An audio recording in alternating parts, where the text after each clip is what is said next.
Asambleísta Miguel Moreta tiene la palabra.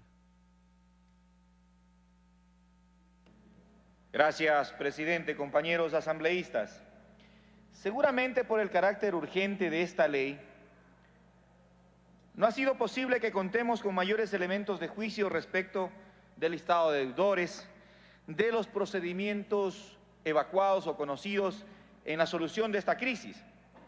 Pero hay que tener cuidado de que esta ley salga sin entuertos, sin problemas, sin vicios de inconstitucionalidad.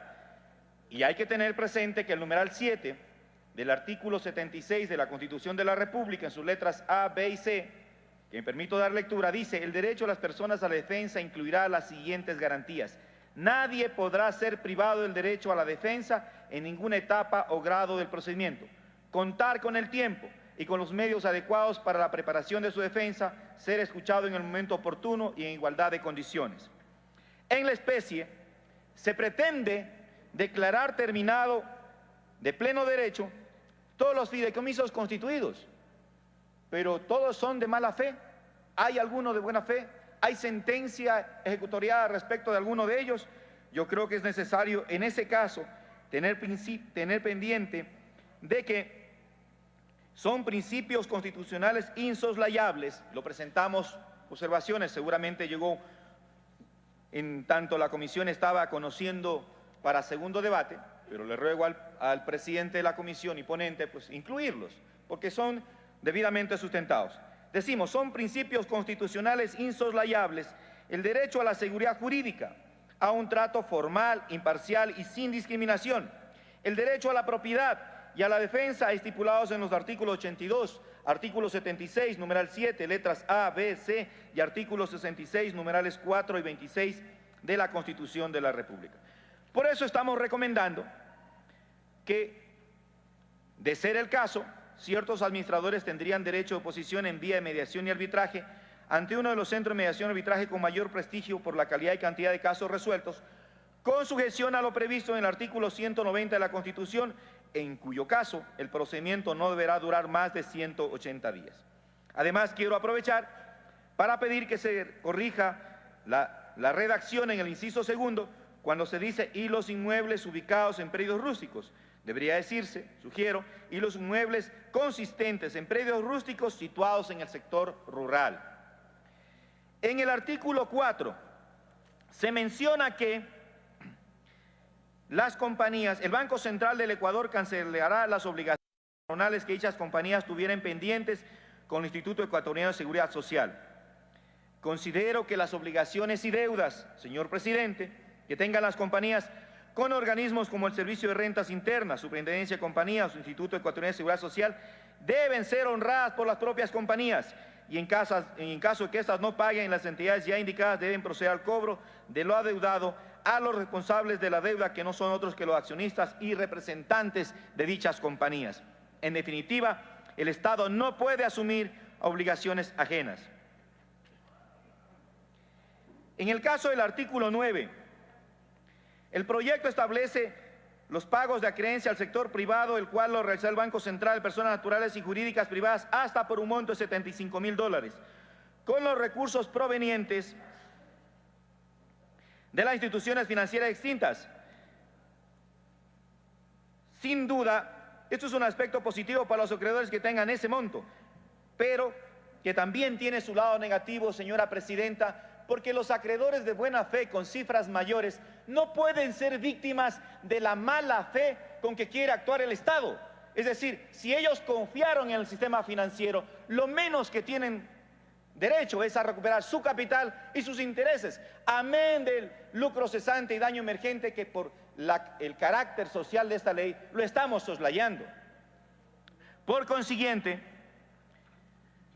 considero que debe haber trato igualitario para los deudores y acreedores sin distinto del monto, porque ellos no tienen la culpa de haber confiado en un sistema financiero defectuoso, doloso, con mala fe. Ellos tienen todo el derecho a recuperar su acreencia y el interés civil correspondiente. Por tanto, propongo que las personas naturales y jurídicas privadas que tengan acreencias superiores a $75.000 Estados Unidos de América podrán cobrar sus acreencias con el saldo remanente respetando la prelación determinada en este artículo. Respecto al artículo 13, cuando se habla de la caducidad del cobro, uno de los requisitos o solemnidades sustanciales que establece, me parece, el artículo 343 del procedimiento civil es la citación y notificación a las partes interesadas. Aquí hay personas que podrían ser beneficiadas o afectadas si esto se cumple debidamente. Por eso estoy proponiendo que se agregue un inciso que diga: los responsables de la liquidación de las deudas en materia de la presente ley se encargarán de notificar a los acreedores personalmente, ser posible. Caso contrario, darán amplia difusión por los medios de comunicación masivos, incluyendo avisos en sus portales institucionales de Internet. Respecto al artículo 14, que habla del recálculo. Cuando se hace una liquidación, no necesariamente los acreedores o deudores pueden estar de acuerdo con ese recálculo, porque habrá algunos que tengan efectivamente realizados abonos parciales que no han sido reconocidos. El mismo ponente, incluso el autor de la ley, han reconocido que mucha gente ha pagado sus acreencias con intereses leoninos, con intereses de verdadero chulco, de un anatocismo espeluznante, y que sin embargo no están registrados contablemente. ¿Quiénes son responsables de ese desvío de dineros? ¿Quiénes son responsables de ese dinero que pagaron mucha gente tratando de honrar sus obligaciones y que no se han tomado en cuenta, que no aparecen, que no están registrados, o que a lo mejor tienen ellos los recibos pero que no fueron contrastados con la base de la institución encargada de liquidación? Por eso considero que en este artículo se debe considerar la posibilidad de inconformidad por parte del deudor o acreedor con respecto al recálculo realizado. De ser este el caso, el interesado tendría derecho a solicitar una reliquidación ante el mismo Banco Central con la intervención de uno de los peritos contables ante la Superintendencia de Bancos o el Consejo Nacional de la Judicatura. Aquí se habla de que el plazo para el pago del saldo recalculado será de 5 años, al cual se va a aplicar la misma tasa de interés anual del 5%. En relación a esta parte del artículo, considero necesario que los deudores de la tercera edad, aquellos con enfermedades catastróficas y deudores que pertenezcan a grupos de atención prioritaria tengan un trato preferencial conforme impone el artículo 35 de la Constitución de la República, a fin de que se les amplíe el plazo hasta 8 años para poder pagar la deuda y se proceda a la condonación total de intereses.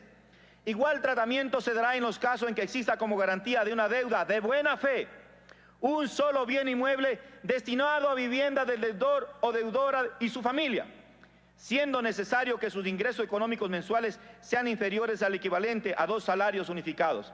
Esta condición debe ser verificado contadamente por el liquidador del Banco Central o Corporación Financiera Nacional o quien haga sus veces debidamente facultado.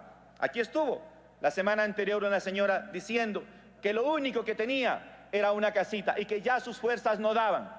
Debemos invocar al sentido humanitario, puesto que supongamos que contrajeron la deuda hace 15 años, teniendo 50, ahora ya están ingresando a la tercera edad, sus fuerzas han disminuido, sus concursos laborales no son los mismos y deberían tener un trato preferencial.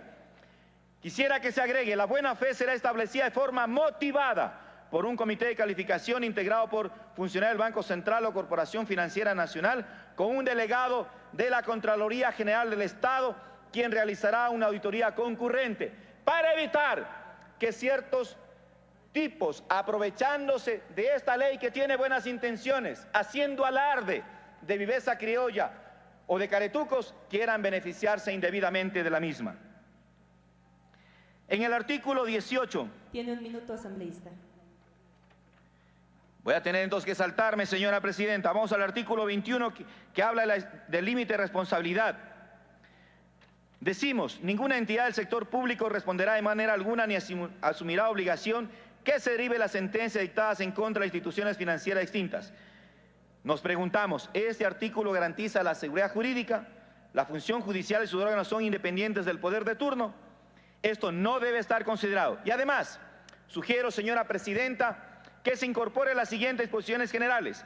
Los acreedores de buena fe tendrán derecho a que se les asigne líneas de crédito preferenciales en la banca pública, con un plazo de hasta 5 años al 5% de interés, en un monto que no superará el duplo de su acreencia más los intereses legales. En el caso de los deudores de buena fe, tendrán el mismo derecho, con la salvedad que el monto no superará el 100% de su deuda original. Las entidades otorgantes proporcionarán el asesoramiento, acompañamiento y seguimiento de rigor a fin de asegurar el cabal retorno de la inversión, así como la plena rehabilitación crediticia de los beneficiarios. Pido, señora presidenta, que se agregue otra que diga que todos los casos y controversias derivadas de la aplicación de la presente ley de modo obligatorio sean sometidas en forma definitiva al sistema de mediación y arbitraje para que exista pronta solución. Y una última, que se dispone que la Contraloría General del Estado proceda a realizar y presentar en el plazo de 180 días una auditoría integral de las diversas administraciones de los bienes, deudas y acreencias que estuvieron a cargo del Banco Central del Ecuador y Corporación Financiera Nacional, con el fin de establecer posibles indicios de responsabilidad penal para los fines legales pertinentes. Señora presidenta, son 15 años de la crisis bancaria, pero este gobierno lleva 7, es decir, 8 son responsables los del viejo país y 7 los del nuevo país. Entonces, establezcamos que no exista ni un mínimo de impunidad para quienes mañosamente han dejado de pagarle a los deudores y acreedores de buena fe. Gracias.